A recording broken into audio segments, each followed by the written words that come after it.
Hey, welcome to the Veterinary Social Media Podcast, where we help you navigate the world of social media and apply it to veterinary medicine. I'm your host, Cheyenne Levin, and let's get to it. If someone handed you the clinic's social media with a login and a smile and zero other guidance, this episode is for you. Because that's exactly what happened to me, and there are other things I wish someone had told me before I said yes. Now, when I was a vet assistant, I was asked to manage the Facebook account for the clinic in the first couple of days of just being hired. Now, granted, I was a new college student, new into the field, and so I was really eager to make a good impression and just wanted to do a good job overall in my first time being in the vet clinic and this new job. So I said yes. Now, at this time, I had no previous experience managing social media for really anybody, and I had only been on Facebook myself for a couple of years, not that long. But I was determined to make a good impression. I love researching and teaching myself new things. I was like, sure, how hard could it be? The clinic itself was well established, rooted into the community, so there was a good client base, and everybody knew our clinic at the time. So there wasn't anything I really needed to build up or anything, but the posting was left up to our practice manager. So I was like, sure. When she asked me to help her with it, I was happy to take it off her plate and see where things would go from there. But I didn't know what I was doing, and I didn't really have any expectations put in place for me. The only expectation that I had in mind was given was just post and do whatever. I had the support of my practice manager who was managing it herself at the time, but neither of us really knew what we were doing, and we were just doing it because that's what we were doing. That's the thing that everybody was doing at the time, and this was back in like 2015, so the world of social media was completely different than what it is now, and I would dare to say it's a little bit more complicated now, because back then we could just post whatever, and people would come from out of the woods and would just, out of the woodwork and would just engage, and everything was great. But now things are a little bit more complicated. So I want to share with you 5 things that I wish I knew before saying yes to managing the clinic's social media, and hopefully save you some hardship and give you some shortcuts. Now, this episode is for the new people to managing social media, and for those who have been managing social media for some time, because I feel like everybody could learn from my experience, and hopefully I can save you some hardship and some stress, even if you've been managing social media for years. Or even if you're getting ready to pass off social media to someone else in your clinic. So say if you're the practice manager and you're ready to pass off the responsibility of social media to someone on your team, definitely keep these lessons or pieces of advice in mind, because I feel like it's going to help everyone overall. So the first lesson or piece of advice I wish I knew was, I kind of alluded to it already, but was having the conversation with my boss on actually what they wanted or what they envisioned for the clinic's social media before I posted a single thing. I think this would have definitely saved me a lot of time in figuring out what we even needed to do, help to clear up some miscommunications, and really just accelerate our success in managing or in our investment of time into the clinic's social media. Because if I would have known more, okay, what exactly did my practice manager want to happen as a result of my time spending on social media, I could have had a better balance of exactly what I needed to be spending my time on. Now, granted, like I said, she didn't know exactly what it would look like to pass this off to somebody, let alone how to use Facebook to market a clinic. But I spent so much time. I got nerdy, to be fair. I spent so much time researching on my own time on figuring out what to do, how to go about it, and trying to figure out marketing advice that applied directly to a veterinary practice. Now, granted, at the time, there was Snout School. Snout School's no longer a thing, but that was the only source that I had that I was relying on to provide me with any sort of guidance for social media and a vet clinic. One thing that I would have loved to know a little bit more about for my practice manager was how much time she expected me to spend on social media for the practice, when she wanted me to do it, whether that was the expectation of doing it on the clock while I was at the practice or doing it on my own time. That is definitely a different conversation that I'm happy to expand upon in a different podcast episode. But overall, that would have been great. In addition to this, I would have loved to know exactly what she wanted me to focus on as a result of how social media can impact the practice's bottom line overall. So, did she want me to get more clients? Did she want me to expand the awareness and presence we had in our community? Did she want me to really focus on getting new teammates? Again, at the time, we were just trying to get a presence on social media and get more clients. Nowadays, we have to get way more honed in on what our business goals are for practice so that we can effectively promote the practice on social media in a way that will benefit the practice. So, really getting down to understanding what my boss wanted at the time in a way that would help the practice grow on the business side and financially would have saved me a lot of time in figuring out exactly what to post. Because once we know exactly where we're going as far as goals, then we can appropriately plan out our next steps from there. So, on that note, the second thing I wish I would have realized much sooner is posting without a plan is just noise. So, in other words, I was just posting to fill dead air in a sense, or posting things just to have something out there. Again, the landscape for social media was completely different, and that strategy worked for me for a little bit. But now, if I was starting as a new social media manager for a clinic without any experience, I would definitely want to have a plan. And that's why I started off with saying I wish I knew the expectations for my boss and what their overall goals for social media were. Because now, with those in mind, I can easily say, okay, I need to be posting more about, for example, if the clinic wanted to be promoting more flea and tick prevention, then I need to focus on, okay, educating about that topic, helping clients to understand how to actually apply or to administer the flea and tick preventive, or really just promoting that we even sell that product, or maybe doing a fun campaign like a raffle.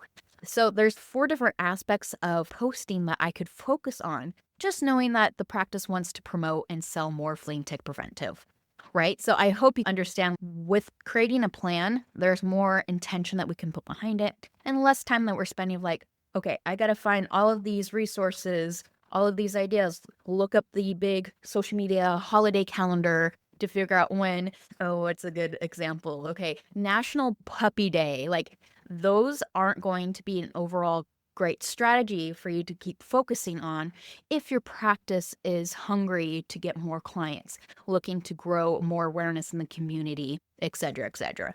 So having that direction placed in front of me would have been a huge time saver. And definitely I would be spending less time researching and coming up with different ideas. I would just have a plan in place. I could just sit down, look at what's coming up on the schedule, and create that post from there. So with that, I would be able to know, okay, which kind of content is going to be serving the people that are going to see my posts.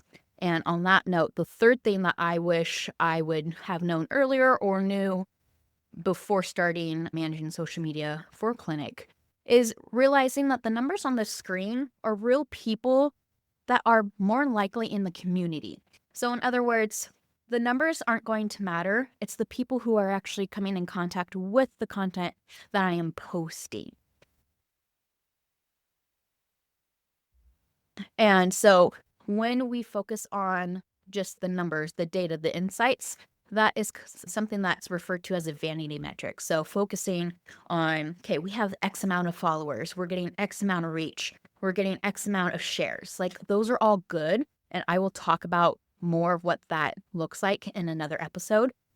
But overall, we need to get down to paying attention to who we actually want to see our posts, encounter them, because overall, especially nowadays, connecting with the people who are seeing our posts and ultimately potential clients. And let's be honest, a lot of clients are following our social media now.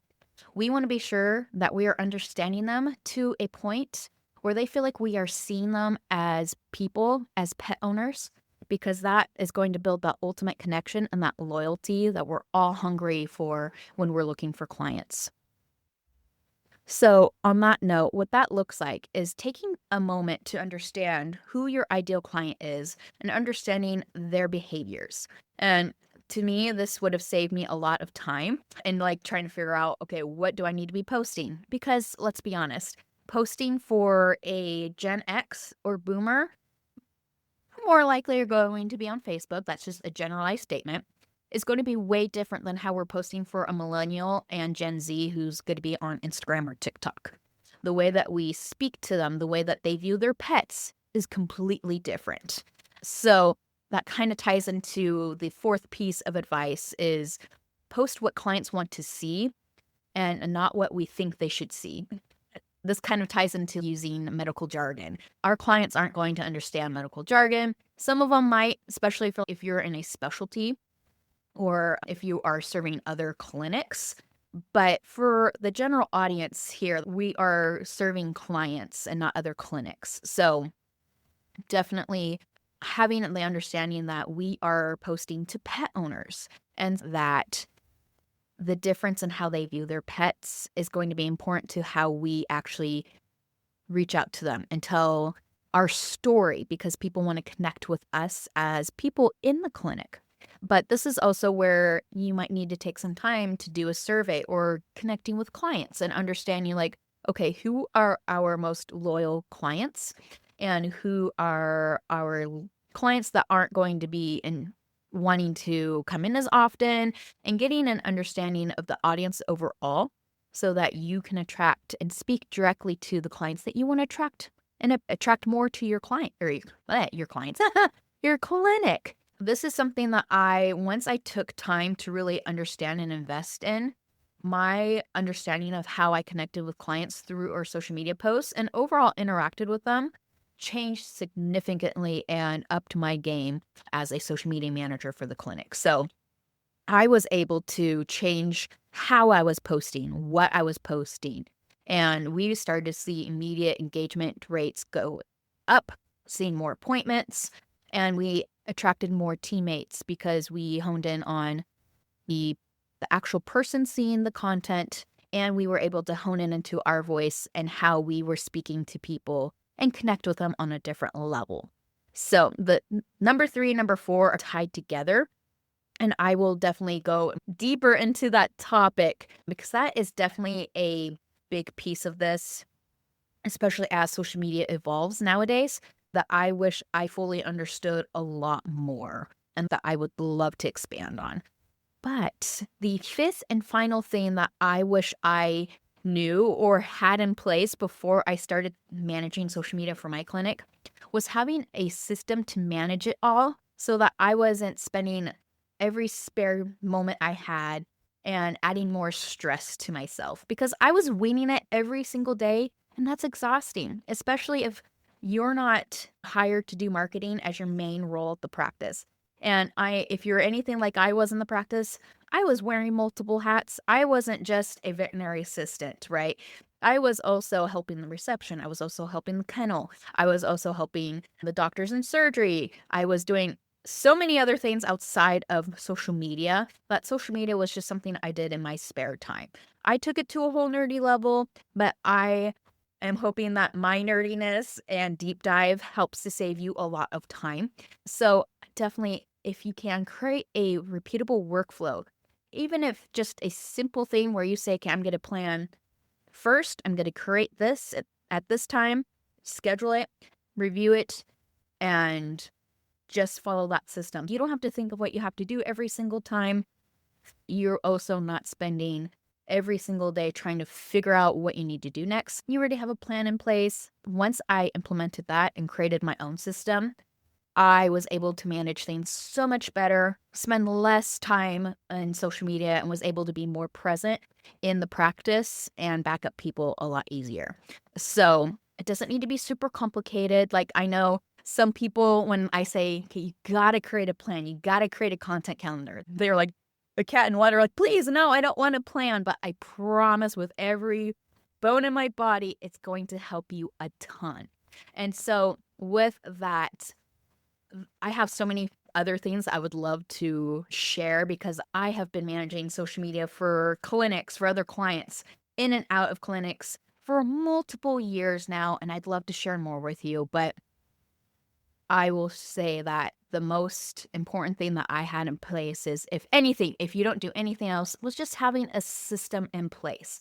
Because once I implemented my system, I was spending probably close to 4 hours every month on social media after implementing my system. And before, I think I was spending like 20 hours a month. And I know that sounds like a lot, and it is. But reducing that amount of work down to just a couple hours a month was so freeing that I was able to enjoy it a lot more and expand on my skills as a marketer, and don't want to see anyone else spending so much time on it when I've already gone through everything and have a shortcut for you. And that's why I am sharing how my system on how I manage social media.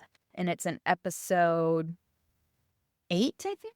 I will put it down in the show notes for you, and you can check that out. But if you are ready to stop figuring this out alone, just everything with social media, and you are looking for a guide, support, and helping you to manage social media more effectively and with less stress, then I invite you to come join my membership, Vet Social Hub. It is basically your professional home as a social media marketer. It's where vet clinic social media managers learn my system, they get the tools on how to implement it, and find other people that are in a similar situation. The link will be in the show notes, but I just want to see you succeed so much in social media. So I hope these tips, these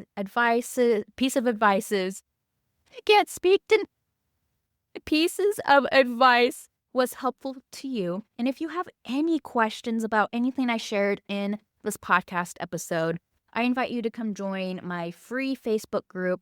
The link will be in the show notes as well. You can ask questions there. You can get inspiration, lots of great things. So I hope to see you in there. Hope to see you in Vet Social Hub. But overall, I wish you a fabulous week, fabulous day whenever you're listening to this. And I hope you tune in next time for the next podcast episode. Until then, catch you later. Bye.